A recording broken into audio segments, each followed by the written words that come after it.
Children hospital बच्चों को जिंदगी नहीं देता, मौत देता है। मैं तो सबसे रिक्वेस्ट करूंगी कि चिल्ड्रन हॉस्पिटल में कोई ना जाए लेके बच्चों को जिंदा लेके जाते हैं, मौत लेके आते हैं।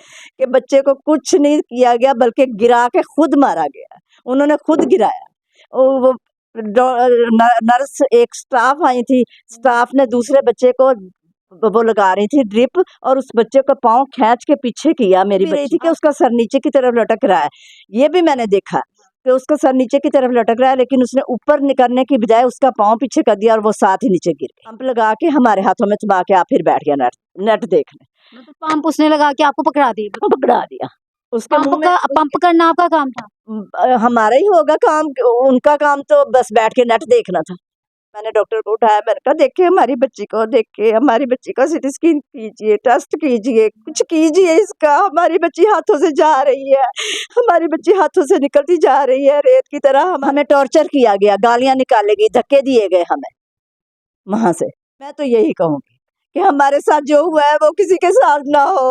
हम 3 सालों में 3 बच्चे कब्र में उतार चुके हैं। अब 3 दफा कंप्लेन करवा के आई इसकी आंटी जाके। उनका काम तो सिर्फ बैठ के नेट देखना था,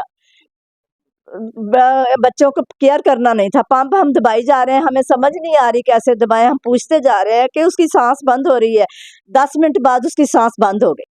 मेरे साथ इस वक्त उस बच्ची की, मरियम फातिमा की दादी भी मौजूद है, जो उस वक्त सारी चीज़ें देख रही थी। और इनसे जानते हैं कि इनके साथ वो जो इदारा है, वहाँ के जो लोग थे, वहाँ के जो डॉक्टर थी, वहाँ के जो आया थी, उनके स्टाफ का इनके साथ कैसा रवैया था, ये सारी चीज़ें इनसे जानते हैं। अस्सलाम वालेकुम सलाम। पहले वाकई ही जैसे एक बड़ी दुख भरी कहानी है कि आपके साथ एक दफ़ा नहीं 3 दफ़ा ये सारा मामला हुआ। तो ये बताइए, आप उसी हॉस्पिटल में क्यों जाते हैं? हमारे पास इतने अखराजात नहीं है, हम किरायों पे रहने वाले हैं, हमारे पास इतनी अमाउंट नहीं है। एक मेरा बेटा कमाने वाला है, उसकी सैलरी पे सारा काम चलता है, तो इसलिए हम प्राइवेट नहीं जा सकते कि वहाँ के अखराजात बहुत ज़्यादा हैं, वहाँ की फीसें डॉक्टरों की इतनी ज़्यादा है। तो हम इसलिए सरकारी में जाते हैं कि सरकारी में वैसे भी कहते हैं कि मशीनरियाँ बहुत ज़्यादा होती हैं, वहाँ पे इलाज अच्छे होते हैं, वहाँ पे बच्चों की केयर बहुत अच्छी होती है। तो मैंने कहा था कि नहीं, वहाँ पे मैं पहले 2 बच्चे खो चुकी हूँ, अब नहीं मैंने जाना, मज़ीद नहीं मुझसे बर्दाश्त होगा। कहने लगे नहीं अब कुछ नहीं होगा, अब मशीनरियाँ और ज़्यादा आ गई हैं। लेकिन अब तो उससे भी ज़्यादा हमारे साथ झटका लगा है, अब तो उससे भी ज़्यादा हमारे साथ धोखा हुआ है कि बच्चे को कुछ नहीं किया गया बल्कि गिरा के खुद मारा गया, उन्होंने खुद गिराया। वो नर्स, एक स्टाफ आई थी, स्टाफ ने दूसरे बच्चे को वो लगा रही थी ड्रिप, और उस बच्चे का पाँव खींच के पीछे किया। मेरी बच्ची का, आपकी बच्ची का? मेरी बच्ची का खींच के पीछे किया, और देख भी रही थी कि उसका सर नीचे की तरफ लटक रहा है। ये भी मैंने देखा कि उसका सर नीचे की तरफ लटक रहा है, लेकिन उसने ऊपर निकलने की बजाय उसका पाँव पीछे कर दिया और वो साथ ही नीचे गिर गई। फिर उसने उठाया नहीं? उन्होंने उठाया नहीं, बल्कि वो टेंडर वहाँ पे थे ना, उन्होंने उठाया। बच्ची गिरी, उसने नहीं उठाया? उन्होंने, किसी ने भी नहीं उठाया। वो टेंडर जो थे ना, उन्होंने उठाया, उन्होंने उठा के हमें इतला की। हम तो नीचे थे, टेंडर ने कहा कि आपकी बच्ची गिर गई है। बल्कि इसकी आंटी ने भी, मैं भी आई हूँ तो देखा कि बच्ची का सर के ऊपर चोट लगी हुई, नाक में से खून बह रहा, और इतनी बुरी हालत, हाथ पांव नीले हुए, यहाँ पे दिल के पास जो उसके स्वेलिंग हुई भी, आंखें उसकी इतनी मोटी मोटी स्वेलिंग, इतनी बुरी तरह से गिरी? बहुत बुरी तरह से गिरी। तो मैं चिल्लाई, फिर मैंने कहा कि इसका सिटी स्कैन करो, इसका कोई टेस्ट करो, इसके कोई मेडिसिन दो, कोई इंजेक्शन दो कि ये ठीक हो जाए। ये देखिए बच्ची का सांस नहीं चल रहा, ये देखिए बच्ची कैसी हो गई है, ये नीली पीली हो गई है गिरने की वजह से। तो आगे से कहने लगे गिरी है, मरी तो नहीं ना। ये वो हमला कौन सा था? वहाँ जानवर बिठाए थे या इंसान थे? पता नहीं, वो तो मुझे तो जानवर ही लगे थे। मेरा उस वक्त दिल इतना किया कि मैं इसके गिरेबान पकड़ के बोलूं कि बताओ गिरी या मरी नहीं। ये कहने के वाले अल्फाज है। आपकी अगर बच्ची यहाँ पे होती, गिर जाती, तो आप ये कहते कि गिरी या मरी तो नहीं। वहाँ हमला कर क्या रहा था? वो यूज कर रहा था, अपना मोबाइल यूज कर रहा था, नेट देख रहे थे। बच्चे जैसे मर्जी कंडीशन हाँ जिस जी। मर्जी कंडीशन तो में फिर एक डॉक्टर आया, मैंने उसे उसे वो भी नेट देख रहा था। मैंने उसे उठाया कुर्सी से हिला के मैंने कहा कि डॉक्टर साहब देखो, मैंने अपनी सिस्टर को भी, इसकी वालदा को भी कहा, मैंने कहा तबस्सुम देखो इसका ये हालात है, इसका पेट फूल रहा है, इसके हाथ-पाँव नीले हो गए हैं, वो नीली हो रही है। वो कहने लगी कि डॉक्टर को उठाओ, मैंने डॉक्टर को उठाया, मैंने कहा देखिए हमारी बच्ची को, देखिए हमारी बच्ची का सीटी स्कैन कीजिए, टेस्ट कीजिए, कुछ कीजिए इसका, हमारी बच्ची हाथों से जा रही है, हमारी बच्ची हाथों से निकलती जा रही है, रेत की तरह हमारे हाथों से फिसलती जा रही है। कहने लगा कुछ नहीं हुआ, कुछ भी नहीं हुआ, कुछ भी नहीं, उठ के देखे कहने लगा पैंप लगा दें हम? मैंने कहा हमारे से पूछ के लगाना है? आप हम उनको पता था या हाँ, मैंने कहा कि आपको पता है, पढ़े लिखे आप हैं, आप कहते हैं ना हम डॉक्टर हैं, हम केयर करने वाले हैं, तो आपको पता है कि किस चीज़ से बच्ची को आराम आएगा, किस चीज़ से बच्ची सही होगी, तो आप वो काम कीजिए। उसने पंप लगा के हमारे हाथों में चबा के आप फिर बैठ गया नेट नेट देखने। मतलब पंप उसने लगा के आपको पकड़ा दिया? पकड़ा दिया। उसके पंप मुँह में का पंप करना आपका काम था? हमारा ही होगा काम, उनका काम तो बस बैठ के नेट देखना था। उनका काम तो सिर्फ़ बैठ बैठ के नेट देखना था। बच्चों को केयर करना नहीं था। पंप हम दबाई जा रहे हैं, हमें समझ नहीं आ रही कैसे दबाएं, हम पूछते जा रहे हैं कि उसकी सांस बंद हो रही है। 10 मिनट बाद उसकी सांस बंद हो गई बच्ची की? बच्ची की।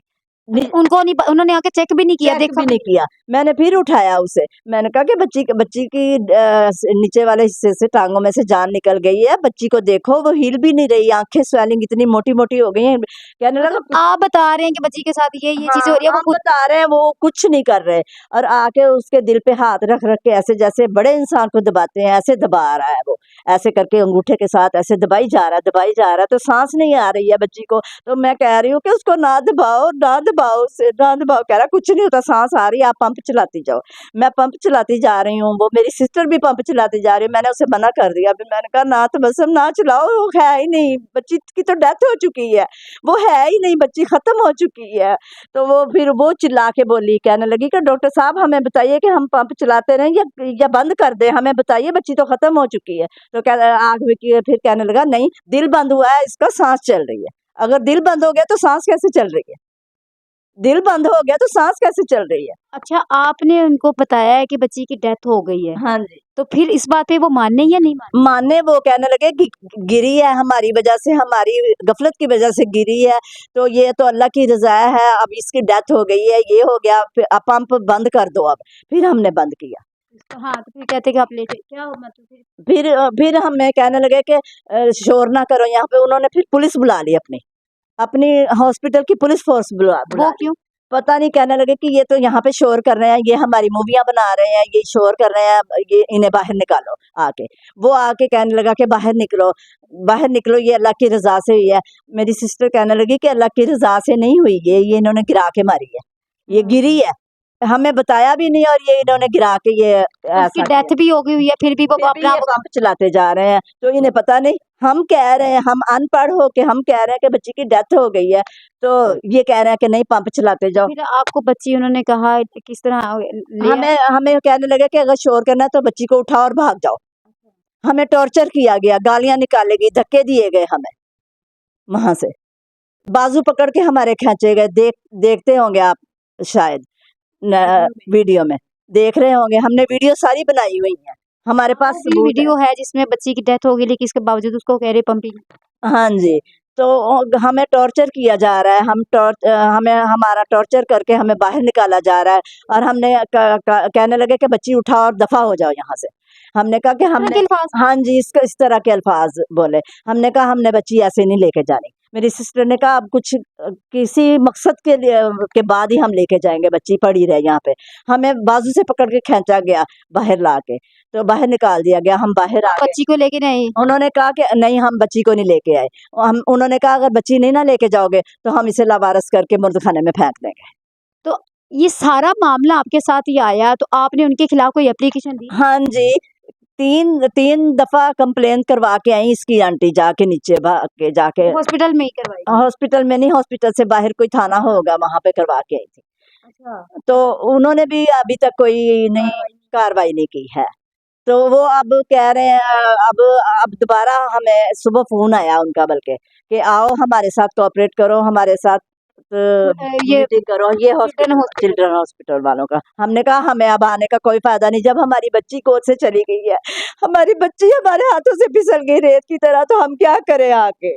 समले ने आपके साथ बदतमीजी की, आप उनको जानती नाम? हाँ जी, जो बाहर गेट के ऊपर खड़ी थी उसका नाम साजिदा है, और जो अंदर स्टाफ थी उसका नाम नीलम है, और जो डॉक्टर कुर्सी के ऊपर बैठी हुई है वो फीमेल है, मेल नहीं है। वो जो मेल था उसका नाम मुझे याद नहीं है, उसने भी बहुत बदतमीजी की थी। तो जो मेल है फीमेल है उसका नाम माहीन है, माहीन। लेकिन चिल्ड्रन हॉस्पिटल जो चिल्ड्रन कि हॉस्पिटल में ये सारा कुछ हुआ है। चिल्ड्रन हॉस्पिटल बच्चों को जिंदगी नहीं देता, मौत देता है। मैं तो सबसे रिक्वेस्ट करूंगी कि चिल्ड्रन हॉस्पिटल में कोई ना जाए लेके बच्चों को जिंदा लेके जाते हैं, मौत लेके आते हैं। मैं तो यही कहूंगी कि हमारे साथ जो हुआ है वो किसी के साथ ना हो। हम 3 सालों में 3 बच्चे कब्र में उतार चुके हैं, अब मजीद हमें सदमा सहने की हिम्मत नहीं। हम टूट चुके हैं, बिखर गए हैं। हमारे लिए अल्लाह का वास्ता हमारे ऊपर रहम कीजिए। आपको किससे इंसाफ की? मोहसिन नकवी साहब से हम ये सिफारिश करते हैं कि हमारे साथ कोऑपरेट करें, हमारे साथ इंसाफ किया जाए। हम मजीद सदमे नहीं सह सकते। इस हॉस्पिटल को जो कुछ भी आप बन सकता है, हम तो कहते हैं कि इसको सील कर दिया जाए। कि मैंने ये भी कहा है उन्हें कि हमें एक टेंडर को पास रहने दो। वो कहते हैं कि नहीं, स्टाफ काफ़ी है, स्टाफ ने गिरा के हमारी बच्ची को मारा है। मैं यही कहूँगी कि अल्लाह का वास्ता वहाँ पे बच्चों को ना लेके जाओ। हम सदमा नहीं बर्दाश्त कर सकते, हम टूट चुके हैं, हम बिखर गए हैं। हमारे साथ इंसाफ कीजिए। हम ये देखें कैसे घर में रह रहे हैं, ये देख दीजिए हमारे घर में कैसा ये सिलसिला है।